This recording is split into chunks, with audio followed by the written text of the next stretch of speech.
It's fall, and in the fall, I do a few things in my apartment to change it up a bit.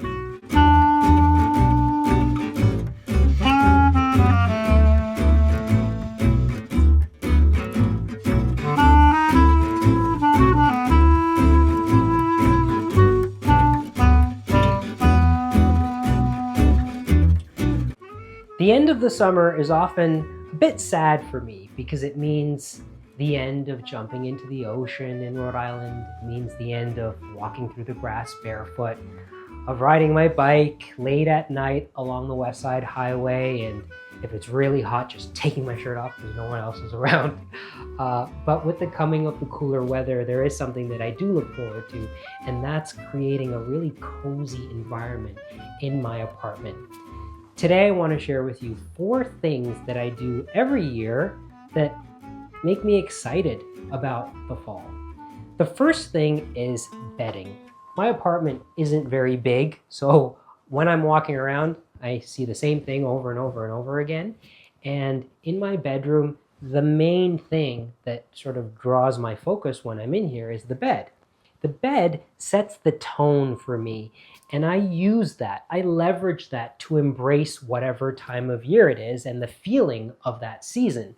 So in the summertime, the bedding is very light and airy, not just in terms of color, but in terms of the textures of the fabric. I often have very lightweight linen sheets on the bed in the summertime.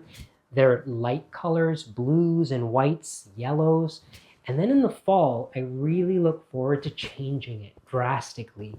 And right now on the bed, I have these beautiful cotton sateen sheets from Brooklinen in this slate color. And this is also a Brooklinen duvet.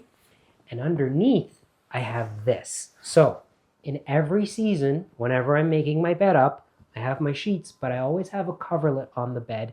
And the coverlets have all been hand woven by my friend Deborah, who runs Upper Canada Weaving in Toronto.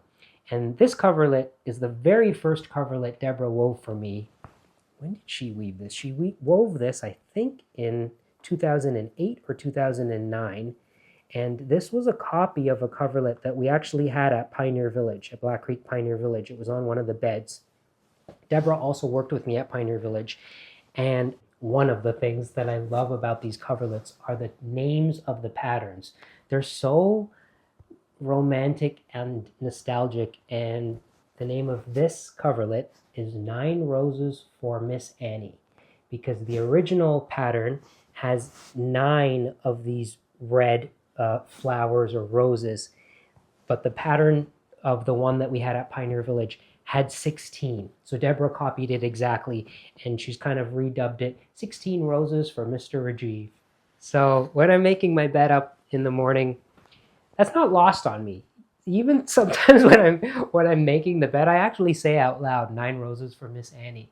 It's a small thing, but I've said this before and I'll say it again. It's these small, tiny things that even if you're in a rush in the morning getting ready for work, saying 9 Roses for Miss Annie, or if you happen to have a blanket or a quilt that belonged to your grandma and you've now made your bed up with that, seeing that in the morning, touching it, that tiny moment, it is valuable.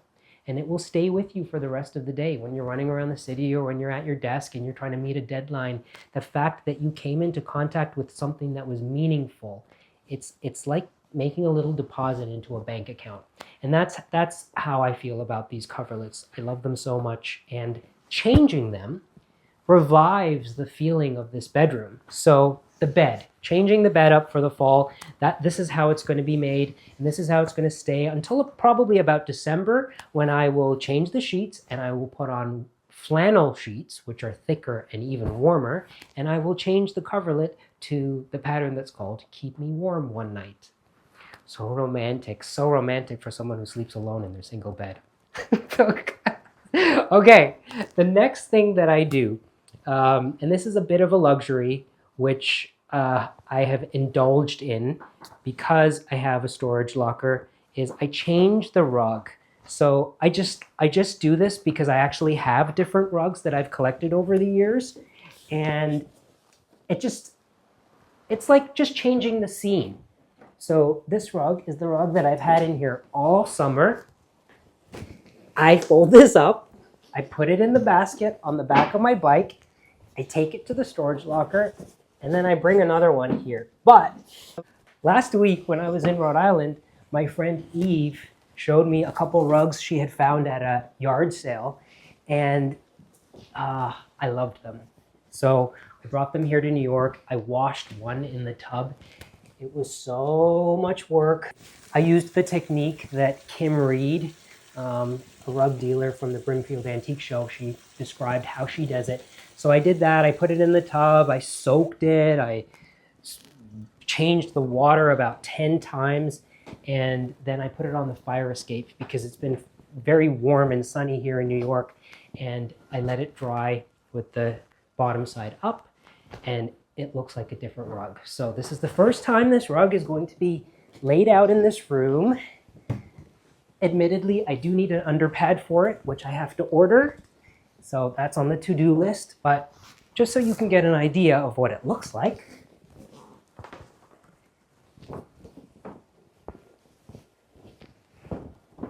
This is a Kazakh rug with a wool warp from about 1890, 1900.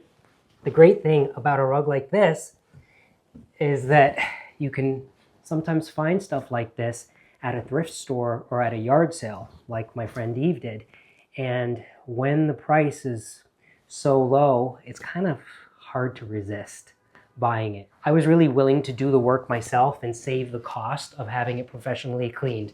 But honestly, having a rug like this professionally cleaned is well worth the money.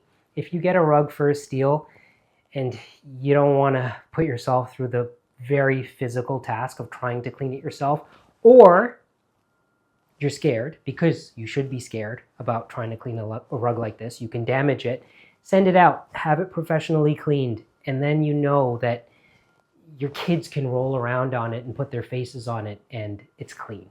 You know, when a rug comes from an outside source, you don't know where it's been. And this rug was nasty. So it was like, this really needed to be cleaned. Changing a rug. Number 2. Number 3, lighting. When the weather changes, when we go from summer to the fall, the light in this apartment actually changes. And I have this relationship with light. I think it's from drawing and painting. You have to watch the light when you're painting from life. And when you're doing that, sometimes you're expecting it to just stay that way, and it changes. A cloud goes over the sun, or at this time of year, the sun is actually lower on the horizon than in the summertime. And there's a beauty to that. It does change our mood, like the temperature of the light. So with the fall, I actually do a few things in the living room that are connected to light. And that's to make it cozier. The one thing that I do every fall is I take out this. So sometimes it's in the closet. This year it was in the storage locker.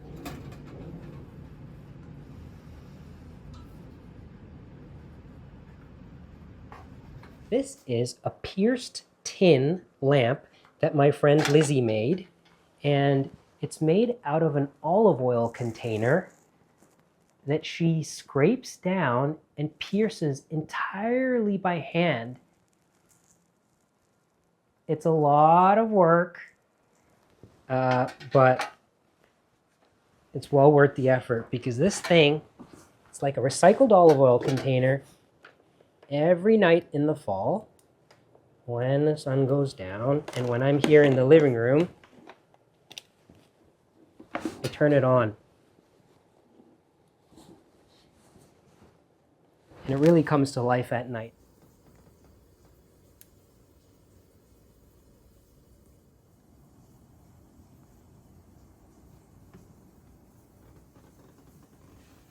But these, they're just so beautiful. This one has fish on it, and she pierces all the sides and the top. So all the sides are actually different.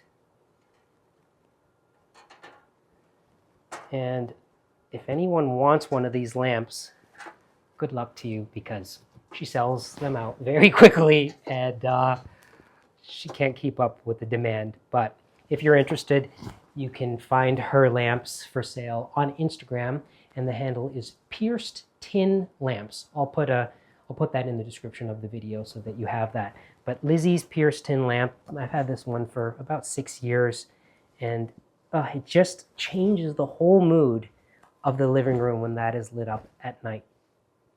So that's a plug-in lamp. But the second aspect of lighting in the living room comes from candles. So in the fall, what I do is I put pillar candles on this coffee table. And my routine when I'm here in New York, when I don't have anywhere to go in the evening, or when I have declined all the invitations because I love staying at home, is I make my dinner and I sit right here, and I have my dinner in here, usually on the ground. And sometimes I'll watch something, and after dinner I'll lie on the couch and I'll read. But while that's happening, while I'm spending a few hours in here, every night I light pillar candles. Lighting candles completely changes the mood of your space. Just seeing that warm glow of the flame, it adds this cozy element to the room. And I love the pillar candles because they just feel solid. They feel much more safe to use than tapers. So I'll light tapers when people are over for dinner or when I'm having a party, but when I'm here alone, I love these pillar candles. This is a candle I actually made myself by pouring leftover beeswax from dipping candles into a mold.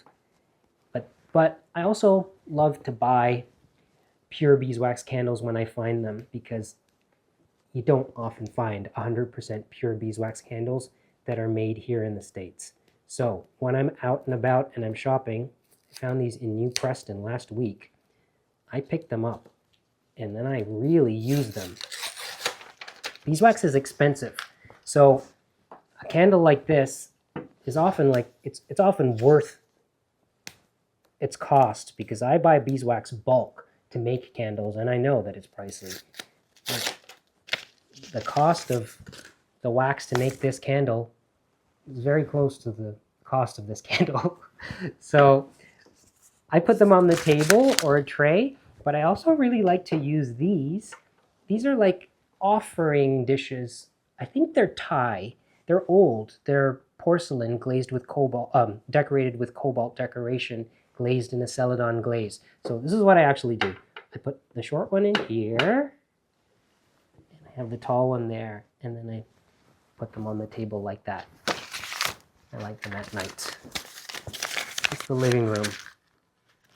Candles on the table. The last thing, fourth thing that I do to bring the fall into my apartment actually takes place in the kitchen.